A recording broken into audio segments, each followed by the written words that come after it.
In 1908, this was the most modern bank in Nevada. 3 stories, $90,000 construction cost, over $3 million in today's money, marble counters, electric lights, a stock exchange on the 3rd floor.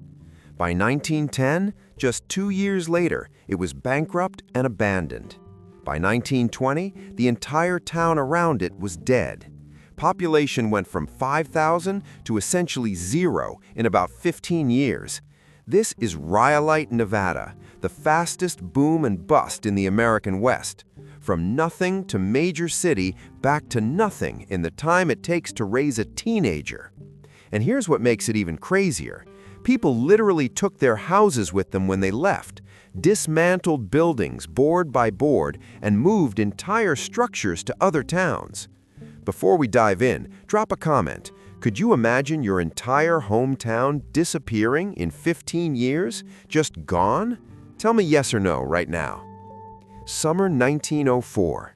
2 prospectors, Frank Shorty Harris and Ernest Ed Cross, were wandering the Nevada desert near the California border when they found something that would change everything. Gold. Not just traces, not just color in the pan, rich gold ore in greenish rock that Shorty Harris said looked like bullfrog skin.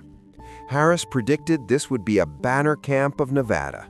He had no idea how right and how wrong he was. Word spread like wildfire. By early 1905, prospectors were flooding into the desert hills. The Montgomery Shoshone mine became the district star, the big strike everyone believed in. And around that mine, a town appeared, Rhyolite. At first, it was tents and shacks, the typical mining camp chaos. But this one was different. This one had railroads coming. 3 separate railroads raced to connect Rhyolite to the outside world. The first train arrived in 1906, and that's when things went absolutely insane. Within 6 months to 3 years, Rhyolite exploded to about 5,000 residents, making it one of Nevada's largest towns. By 1908, Rhyolite looked like it would last forever. The town had multiple newspapers competing for readers, a massive school serving hundreds of children, 3 different railroad depots, an opera house, multiple hotels, banks, a stock exchange. The $90,000 John S. Cook & Company Bank, 3 stories of the finest architecture in Nevada, with marble counters and electric lights, housing a stock exchange on the 3rd floor where mining shares traded hands daily. Industrial infrastructure to match, stamp mills crushing ore, an ice plant in the desert, actual ice, a luxury anywhere in Nevada, electric power plants, foundries, machine shops, saloons, so many saloons. Some estimates say over 50 bars serving those 5,000 residents. And then there was the bottle house. A miner named Tom Kelly built his house out of 50,000 beer and liquor bottles because wood was expensive and bottles were everywhere. People invested fortunes here. They built 3-story stone buildings because they expected Rhyolite to be Nevada's next Virginia city, a permanent mining metropolis. Then came 1907. The Panic of 1907, a nationwide financial crisis that crashed stock markets and froze credit overnight. Speculative capital, the money flowing into places like Rhyolite based on future promises rather than current profits, dried up instantly. And that's when people started actually examining the Montgomery Shoshone mine's numbers. The mine was producing gold, yes, but not as much as the boosters had promised. Not nearly enough to justify the massive infrastructure investment. The profit margins were razor thin. Quick question. Have you ever invested in something based on hype only to realize the numbers didn't add up?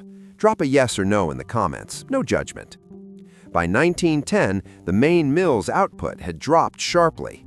Banks began failing, not just small ones, but the big institutions like the Cook Bank that had seemed unshakable. By 1911, major mines were closing, businesses were boarding up. The population was already falling, from 5,000 to a few hundred in just 3 years.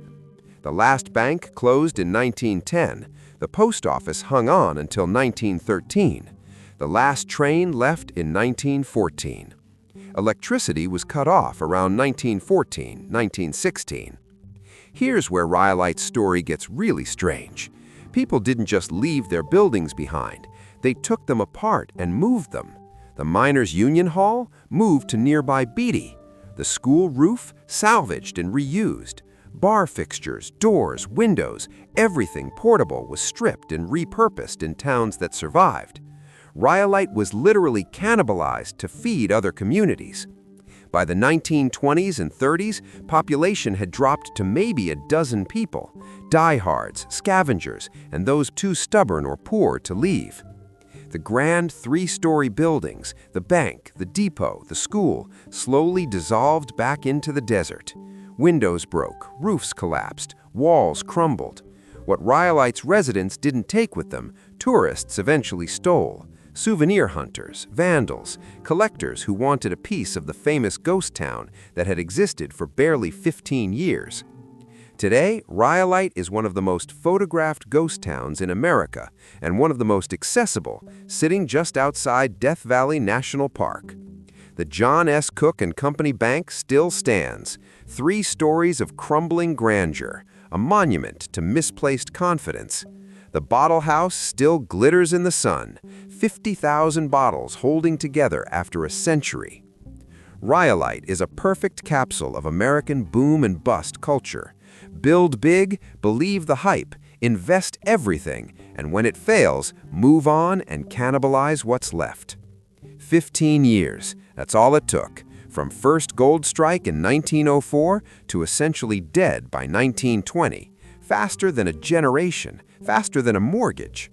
Before you go, final question. What modern towns or industries do you think could disappear this fast? Tech hubs? Oil towns? Drop your predictions in the comments. And if you visit Rhyolite, and you should, it's incredible, don't take souvenirs. These ruins survived a century. Don't be the person who damages what's left. Rhyolite, Nevada, the city that burned brightest and fastest in the American West. Rhyolite proves that confidence isn't the same as foundation. Sometimes the biggest, boldest dreams collapse the fastest. Thanks for watching. If this story of Nevada's fastest boom and bust amazed you, hit that like button and subscribe. We explore ghost towns, economic disasters, and the places ambition left behind. Drop a comment. What other instant cities should we cover? And if you visit Rhyolite, respect the ruins. They've survived a century. Don't be the one to damage history.